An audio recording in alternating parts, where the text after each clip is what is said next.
Looks like it's already official, y'all. Terence Crawford versus Shawn Porter. Let's talk about it. Well, it seems like everything already went well.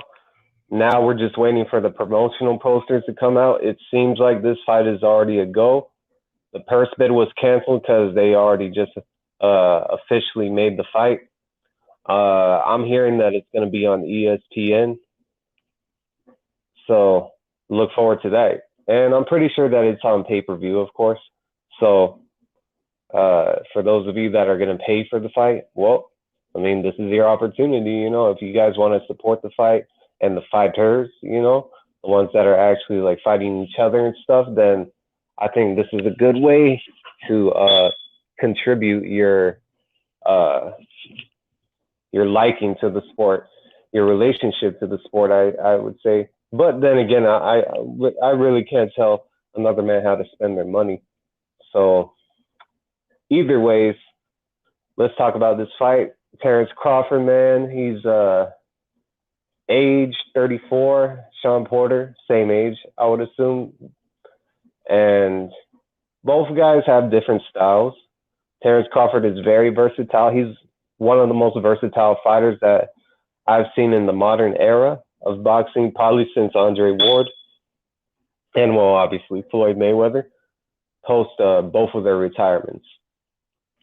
And Terence Crawford, the difference is between him and Floyd Mayweather, him and Andre Ward, a little bit Andre Ward, but the thing is, Terence Crawford is a switch hitter, and he does it better than a lot of fighters that we've seen in modern day. I can't really tell you about the past because I haven't seen too many switch hitters in the past, you know, besides Marvin Hagler, of course. So when you're talking like fighters, boxers, Terence Crawford is probably the most ambidextrous fighter that you could ever meet, you know, like you could ever see. And the way that he transitions between southpaw and orthodox, it's crazy. Like you can't even notice it until like all of a sudden you see him like in the southpaw stance launching a left hand, or in the orthodox stance landing a straight right hand, or when he's landing his lead uppercut, mainly in the southpaw stance, which is pretty unique and a very awkward punch to get landed on by, because you would normally see that like in an orthodox stance. And Terence Crawford, he's a very special fighter, man. I've always said that before. It's really him like stepping up like to fight some of these like fighters at 147 in the PBC brand that everyone has been like holding a lot of criticism towards him for, you know what I mean?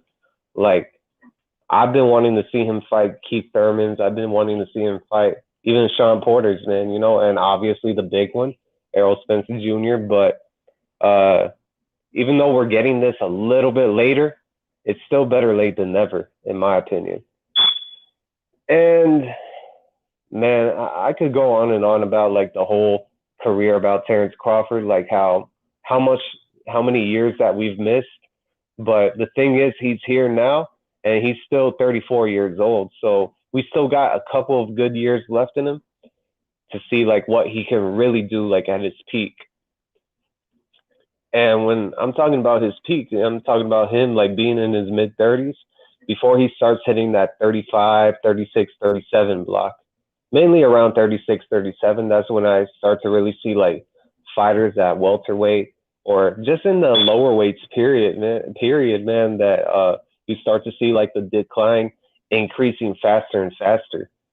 And Terence Crawford, he's really shown that he's not like a light hitter at welterweight, but he's also not exactly like a brute, so to speak, where he's just like walking through punches and all of that. He's a very versatile fighter. And whenever he steps up to his competition, that's when you'll really see the pure boxer come out of him. You'll see that complete fighter that everybody talks about, you know, that everyone wants to compare to like a Floyd Mayweather, Sugar Ray Leonard, all of that good stuff, man, you know. And this is the right opponent for him, Shawn Porter. Shawn Porter, he's a well-rounded boxer himself. A lot of people don't give him credit for his boxing skills. As you can see, even in the Errol Spence fight, he displayed it. And he's displayed it before in the past, you know, like some spurts of the Keith Thurman fight, some spurts in other fights before that against Ugas. And the guy is not just a brute himself either. He's a very, very methodical guy, very methodical fighter, I should say. And he's very capable, man, like of like actually hurting you and really crushing your will. Like basically, you're seeing like Shawn Porter maul on these guys, just like pin them up against the ropes. And like basically he's the ultimate test for adversity, especially like if you're barely campaigning at welterweight. And sometimes it could be a detriment to putting some of your young fighters in with a guy like Shawn Porter, man, because especially at this time, at this age that he's in, because he's still a pretty young guy himself. He's the same age as Terence Crawford, like 34, 33. And it's probably not until like he's in his late 30s, maybe even 40s, where like they start to see some type of declination and wear and tear from all those fights that he starts to, that he's always had with Errol Spence, Keith Thurman, Ugas, Terence Crawford, even now. That's when they're going to start putting in their young fighters against Shawn Porter. Just watch it. Even if he wins or loses his fight, they're still going to want to match Shawn Porter with guys like Jaron Ennis, Vergil Ortiz. Like, they're just waiting for him to decline, you know, after all these big fights. They're letting all the guys that are in the same age group fight each other. And that's okay, but I still want to see these guys in the same age group fight each other, like Terence Crawford versus Shawn Porter. You know, that's the perfect fight to start it out with. And since Terence Crawford is actually now fighting a PBC fighter, I think if he beats Shawn Porter, he should keep on going, you know, like get as many PBC opponents as he can, you know, Keith Thurman, all while like Errol Spence is on his recovery, sabbatical, whatever you want to call it, man, that Errol Spence is doing. And then like when Errol Spence comes back, he gets his own fight. And then all of a sudden, we're finally getting that Terence Crawford fight, even though it's a little bit late because I was expecting everything to finish by 2020. And when I say everything finished, I'm talking about welterweight being undisputed, period. Like all the belts unified and everything. But you know how it is, man. The pandemic, politics in boxing, everybody wants to dance around and everything like that. And, you know, like how fans don't see that they have the power and there's like division in it that prolongs everything. So that's my take on it. But looking at this fight, Shawn Porter is a good pressure fighter, but I don't know if he's seen a boxer in a while like Terence Crawford. And Terence Crawford varies his punch selection. And what if Shawn Porter gets hit with something similar to Danny Garcia? A lot of people are going to talk about the power. That's what made Shawn Porter a little bit more hesitant to come in against a guy like Danny Garcia. And the reason I'm making a Danny Garcia comparison is because Danny Garcia is a counter puncher. I'm not basing it off the fact that he's a power puncher. He has good power, very good power actually at welterweight, but he's not a dynamic puncher like that, like Keith Thurman. But he was able to command some type of level of respect against Shawn Porter, to the point where Shawn Porter had to box him in certain spots of the fight because he realized that he couldn't just like mow Danny over like how he does all these other guys, man. And I don't think he's going to be able to mow over Terence Crawford after at least like the first 2 or 3 rounds. That's when like you start to see it, because like Terence Crawford does have like a slow motor to get going like in the first 3 rounds. But I think Shawn Porter is going to realize something after those first 2 rounds, that Terence Crawford is too versatile, too fluid for him, you know, like by the time it's the middle portion of the fight. But without giving out too much, I think that Terence Crawford, within those first 3 rounds, it's going to be hell, man. It's going to have to like try to be as fluid as he can. He can't be as stiff as he was against Green Machine. He can't be as stiff as he was against somebody like David Benavidez.